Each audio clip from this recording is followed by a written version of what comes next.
जिसने बिल्किस बानो की रेप करने वालों को, बिल्किस बानो की 3 साल की बेटी को कत्ल करने वालों को, जिसने बिल्किस बानो की मां को रेप करके कत्ल करने वालों को संस्कारी कहा, वो भाजपा का उम्मीदवार है।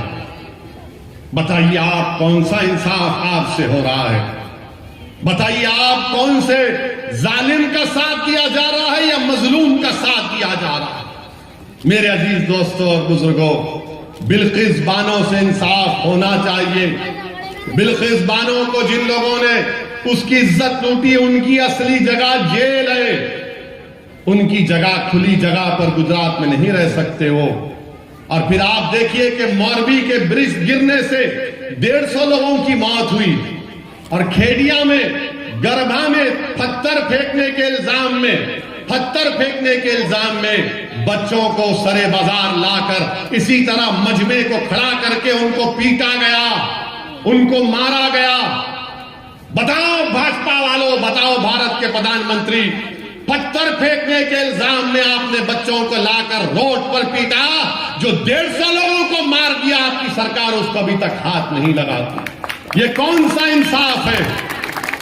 ये कौन सा इंसाफ है? आप बताइए, ये कौन सा इंसाफ है? मेरे अजीज दोस्तों और बुजुर्गों, ये भाजपा का असली चेहरा आपके सामने आ रहा है। तनख्वाहें कम हो रही है, नौकरियां नहीं है, स्कूल नहीं है, पेट्रोल डीजल आसमानों को छू रहा है, मगर बीजेपी कहती है कि हमने गुजरात को बनाया। गरीब परेशान है, दलित परेशान है, अल्पसंख्यक समाज परेशान है, सब परेशान है, मगर बीजेपी कहती कि नहीं, सब चंगा है। मेरे अजीज दोस्तों और बुजुर्गों, मेरी इज्जतदार मां और बहनों, हम आपसे अपील कर रहे हैं कि आप मजलिस के उम्मीदवारों को कामयाब करिए, ताकि गुजरात में एक ताकतवर अपोजिशन अगर कोई रोल अदा कर सकता है तो मजलिस इत्तेहादुल मुस्लिमीन है। आज बुलंदबांग दावे किए जा रहे हैं, बहुत बुलंदबांग दावे किए जा रहे हैं। कोई कहता है कि मैं इतनी इलेक्ट्रिसिटी माफ कर दूंगा, इतना ये दे दूंगा। बीजेपी वाले बोल रहे हैं कि हम ये कर देंगे, वो कर देंगे। मुझे एक जोक याद आया, एक लतीफा मैंने पढ़ा था कि एक बीजेपी, कांग्रेस और छोटा रिचार्ज 3 खड़े हुए थे। तीनों खड़े होकर एक ने, बीजेपी वालों ने कहा कि हमारे पास इतनी जमीन है कि अगर हम उस पर फर्टिलाइजर डालना शुरू करें तो वापस आने तक अनाज उग जाती। तो कांग्रेसियों ने कहा, है इतनी जमीन आपके पास है कि बीज डाले और वापस आते अनाज उग जाता है? बोले हाँ। तो कांग्रेसियों ने पूछा, कहा कि अच्छा तुम्हारे पास इतनी जमीन है? तो ने कहा कि हमारे पास कितनी जमीन है मालूम? तो भाजपा वाले बोले कितनी जमीन है बताओ? बोले हमारे पास इतना बड़ा बंबू है कि अगर जमालपुर के तारे को हम हटाकर दरियापुर के करना चाह रहे हैं तो हम ऐसा बंबू से उस तारे को रखा देते हैं। और अगर हमारा दिल बोला कि जमालपुर से तारे को हम लेकर जाएं जुहापुरा में तो वहां भी चला जाता।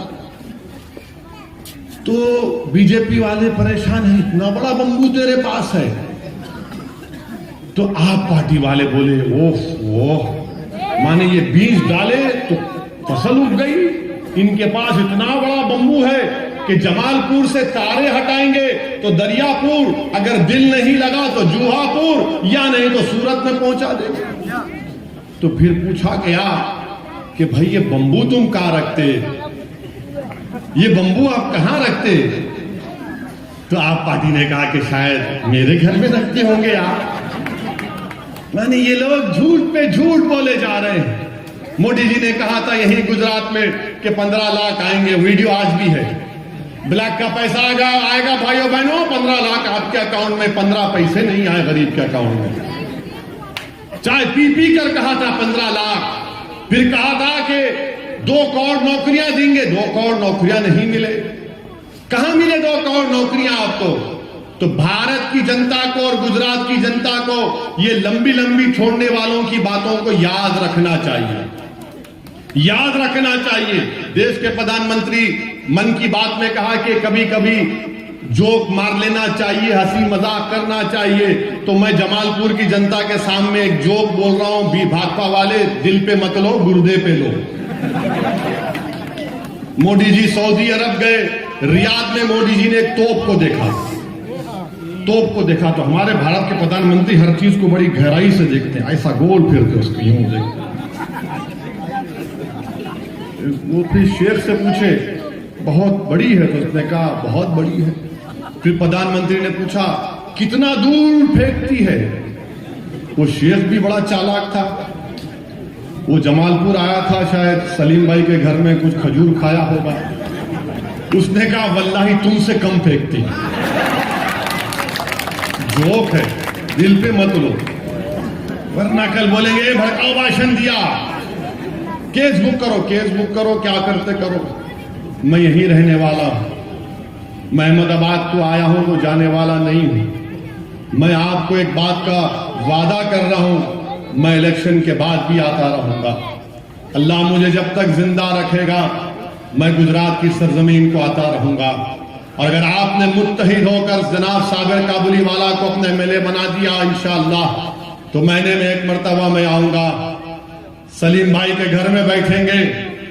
कभी एक हफ्ता सलीम भाई के घर में, तो दूसरा बहरामपुरा वार्ड में, तो कभी दूसरे तीसरे वार्ड में बैठेंगे और पूछेंगे कि साबिर भाई ने क्या काम किया बताओ।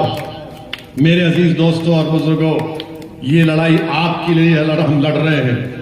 मैं अगर आ रहा हूं तो अपनी इज्जत के लिए या अपनी मकबूलियत में इजाफा करने के लिए नहीं आ रहा हूं।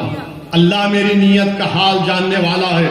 मैं आपको जिम्मेदारी के साथ कह रहा हूं कि भारत की राजनीति में अगर मजलूमों को अपना हक मिलना है, भारत की राजनीति में अगर कमजोरों से इंसाफ मिलना है, भारत की राजनीति में अगर कमजोरों को ताकतवर बनना है, भारत की राजनीति में अगर कमजोर अवाम के नौजवानों को उनके ख्वाबों को पूरा करना है, तो याद रखो वो ख्वाब तुम्हारे उसी वक्त पूरे होंगे जब तुम अपनी आवाज को मुत्तहिद होकर एक एक वोट मजलिस को देकर कामयाब करोगे। और वो जब विधानसभा को जाएगा तो उसकी आवाज आपको जमालपुर में सुनाई देगी।